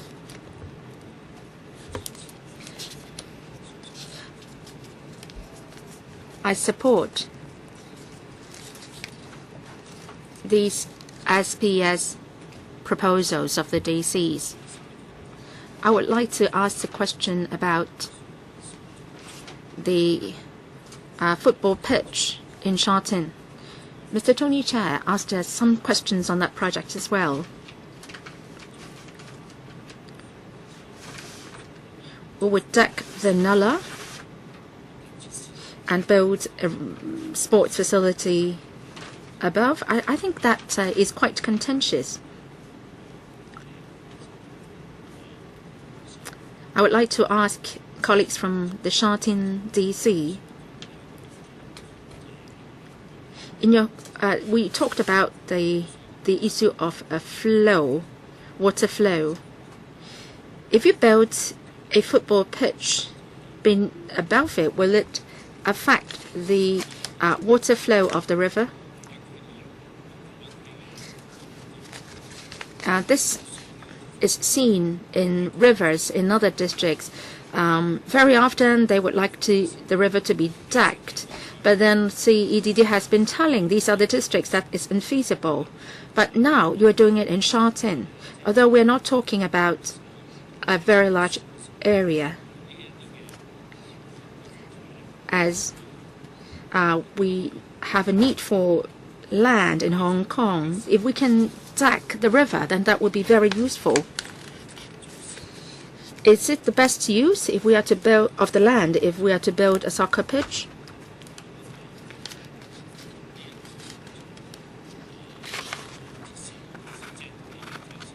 Mr. Ho said there are fewer and fewer sports facilities in Sha Tin, hence there is a need to build this facility. We've got that in place. Is it already enough? District Officer. Thank you, Mr. Leung, for your question. In the Sha Tin Nala, in 2008, the DEC had discussed how to best use the area in Tai Wai Nala. We've got the assistance from CEDD and also DSD this time. In the policy address this time, the DSDs will also have some revitalization projects to be implemented this year. We want to take the lead and set an example by decking the Tai Wai Nala in Sha Tin. In our discussions with the community, we get the support from the community, and if we can build a multi-purpose sports facility, then that's a good project.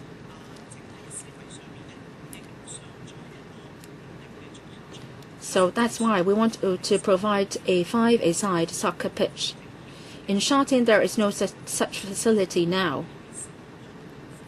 And as I said, this will be the first facility in Hong Kong in compliance with the latest standards of the Federation and International Day of Football Association. Perhaps Mr. Wong can talk about the drainage issue. Please be brief. Mr. Leung raised the issue of water flow. On this project, we discussed with the DSD on water flow and revitalization issues. The DSD did not rule out the feasibility of full decking. We hope to provide more land for use, then this is a factor to be taken on board. So after discussing with them, we've come up now with this proposal, and this will be comes with a width of no more than 50 meters. I would like to use my discretion to extend the meeting time by 15 minutes. Next one, Dr. N. Chang. Thank you, Madam Chair. I think these SPS projects are very meaningful. They are proposed by the district council in consultation with community residents. They come up with projects appropriate for the community. This is a meticulous process, and district councillors are in the best position to know what works best for them. It's a better approach than the government making the decisions on what to do in the district. Say in Mei Fu, as we all know, there are many activity centers in Mei Fu. Unlike new residential developments in other districts, we don't have a lot of recreation or activity centers in Mei Fu. We are seeing better facilities in other districts. And I've also asked Mei Fu women in Mei Fu what they do. Normally in the morning they go to the park and do some exercises and do some group dancing. In the afternoon, well, perhaps it's because there is strong sunshine and they don't have many venues for doing activities. It's very meaningful to build an activity center under a flyover in Mei Fu. Sham Shui Po district councillors have liaised with Yan Oi Tong and sought their assistance for this project. I think this is good. As we all know, Yan Oi Tong is a non-profit-making organization, and they've incurred losses for many years, so have to raise funds among the directors to support their operations. I fully support all the proposals which come before us today. For the project in Sha Tin in particular, I don't know whether this is the first phase of the project, whether further works will be done in the future. Near Shingmun River, I think the scenery is very beautiful. In Kowloon, Hong Kong, and other areas, we are doing a lot along the promenades of the harbor. And Shingmun River is a focal point in East New Territories. I've said many times, can we build in some active recreational facilities so that Shingmun River will become a bright spot or a highlight in the district. People can visit Shingmun River during evening time. They can, say, ride on a boat, have a cup of coffee or tea. We don't want to complicate things, but at least we can consider something like what I suggested. If there is further funding from the government, we can consider these proposals. Thank you. Please consider members' views. Next one, Mr. Ng Lang Sing. Thank you, Madam Chair. On this 100 million SPS projects, I think the government has made a good step forward. Districts are given the flexibility to do something which benefits residents in their community.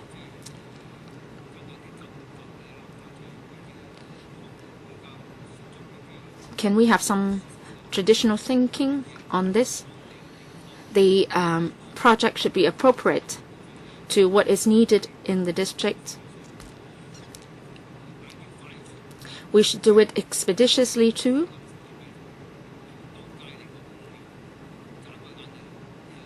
The term of government lasts for 5 years only, and if we can do it as quickly as possible, then we can really bring benefits to residents. The projects should be of good quality as well, or else we'll be having to deal with a lot of follow-up works to rectify problems. We should aim to serve the residents and not to bring more troubles to residents. And there should be also the appropriate use of the facilities.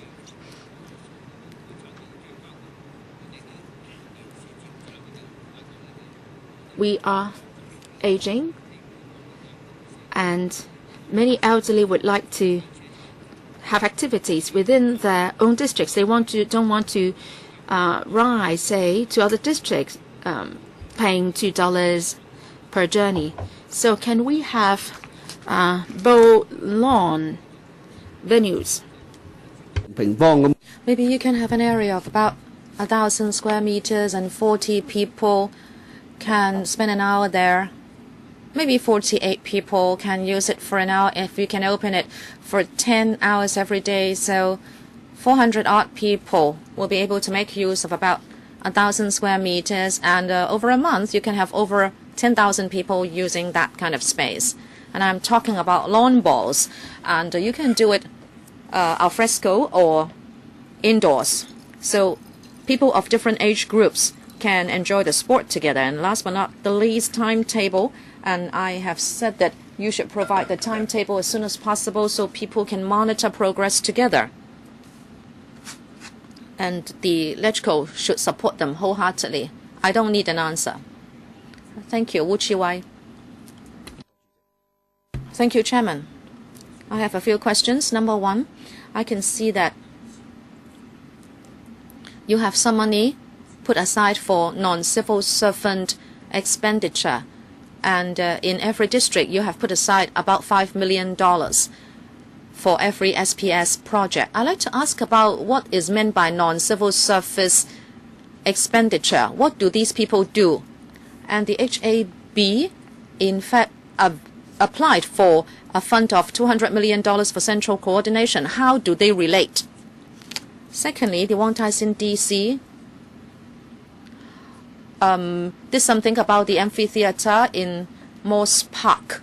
I'd like to know whether the venue will always be open or later on after this is built, does it mean that it will be used only upon application? And the same question applies to Sha Tin. The decking of the river, is that soccer pitch a venue for casual play, or is it managed and can be used only upon application? And also for the Shingwen River project, very often the DSD has an overall plan for landscaping open nullahs, including Kai Tak Nullah, Choi Ming Nullah in Kuntong, and Shingwen River Nullah. Is there a plan to do this so we can have clear water running in the nullahs so that the entire course can be used for culture and recreation for people in the districts? Do you have that kind of concept in Sha Tin? If there is such a concept, would that run counter to this project? If not, I'd like to ask why you don't have such a concept plan for Sha Tin. The Bureau. Thank you, Chairman. Thank you for the question. Mr. Wu, I can answer the first part, the non-civil service or NCSC allocation. Yes, we applied for $200 million, but that is for the advanced work of projects. We may engage NCSC to help district officers to do technical feasibility studies and detailed design. Those are for the advanced work of the projects. But here you see the SPS projects submitted by the districts and the NCSC part is for monitoring the progress of the works. Therefore, the two are different in terms of the stage of the projects. Well, if that's the case, then every district will be spending so much money on the detailed design or advanced work. If you divide $200 million by 18 districts, you are almost talking about $10 million for every district in terms of advanced work. Well, the advanced work is not just for the engagement of NCSC. We have also to do consultancy studies. The $200 million for advanced works, well, if that's the case, I will ask the Bureau to provide how the allocation of $200 million would be dispersed to each district for advanced work. And because now you are also applying for $5 million for NCSC in every project, and if you multiply it by 18 districts, that would give you $100 million. And if you are adding it to the $200 million, that means there will be $300 million for such advanced work and NCSC for all the 18 projects. You have to provide the supplementary information because you still have to go to PWSC and FC. Wong Tai Sin, is it an area for casual play? Well, the amphitheater is such that from 7 to 10 a.m. it will be open for morning exercises, and then for the remaining time in the day, hirers can use the venue for performances. And hirers would have to apply 2 months beforehand for the departments to make arrangements. Next, Mr. Mong Kok. Thank you, Chairman. The SPS is costing $100 million for every district, and I support them. I also think that the projects proposed are products of comprehensive discussion at the district level, so I support them. But I'd like to say something about the amphitheater in Moss Park. Maybe it's because of financial constraint.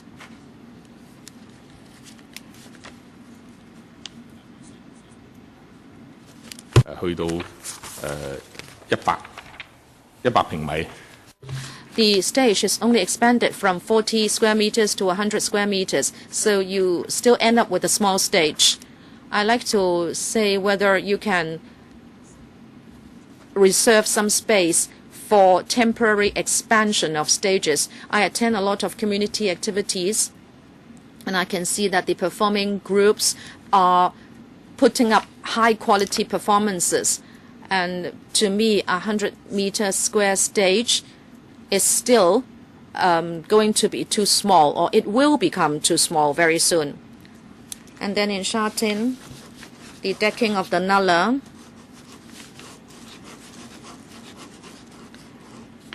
in fact, space is available there. If you can deck up a bigger area, I'm sure you can provide space for more recreational activities in the districts.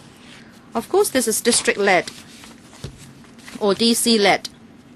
I'd like to ask the administration, when such district-led programs are recommended, they may be subject to constraint of resources, and that is why they are only providing such proposals. But if you think there is consensus in the district, and if there is space for a larger scale project, then can the administration not turn these into public works projects so that they can be done better? So you can provide better services to the public. I think you need not do much more consultation. I'm just saying that whether you can do even a better job, in other words, by upgrading the scale of the project and also the standard of the project, etc. Bureau Secretary. The first question about Wong Tai Sin, I will defer to Wong Tai Sin in a moment. Secondly, you are asking whether we can take over the projects if the scale is to be expanded, and so the budget will be exceeded. In fact, the Sha Tin projects cost more than $100 million, but they can raise funds to support the projects at the district level. If there are other projects which are urgently required by residents, and if the government think that they are feasible, we can certainly consider doing it. DO of Wong Tai Sin, will there be space reserved for further expansion of the stage? Yes. If there is the opportunity, we can look into that. No, I'm not talking about redevelopment. You don't have enough money now. You are building a 100-meter square stage, and performances will be limited in types. I'm asking whether you have space reserved around the stage for temporary expansion. But we have maximized the available space to expand the stage. The stage now is quite small, but in front of the stage, we are making use of every inch of available space in order to pick the biggest stage that we can afford, and that will be of an area of 100 square meters. Mr. Chen Han Pan would like to speak after I have drawn the line, and I can only give you 2 minutes. Thank you, Chairman. I support the project. We said many times in the past that, for example, the Tsuen Wan Sai Lau Kok Garden project has been discussed for 10 years, but there was a lack of funds. And now this is an excellent opportunity. Tsuen Wan has waited 10 long years before it now has the opportunity to embark on the project. The Tsuen Wan Footbridge network starts or connects the MTR stations, but then there are more and more people using it, and now they are building podiums in order to provide buffer areas, including that at Sai Lau Kok. I think $100 million is just too little. If you are going to give money to the districts, please not be so stingy, because $100 million cannot allow people to conduct big projects. People should be trusted for their wisdom, and in the end, the government should give more money for such projects. Right. I hope when the Bureau conducts a review on the budget of $100 million, you can listen to these views, because the same view has been made in many meetings. And in fact, you are going in for a very good deal, because you are achieving much more with this $100 million than if you were to do the projects themselves, because there would be fund raised by the districts themselves. That's the end of the discussion, but I have to ask members whether you support taking these projects to the PWSC and FC. Do you support these projects? Yes. If that is the case, then the government will take these projects to the PWSC and FC for endorsement. I'd like to thank the District Council Chairman and District Officers for coming to the LegCo for this item. I also thank the Bureau Secretary and the Directors. If there is nothing else, meeting is adjourned.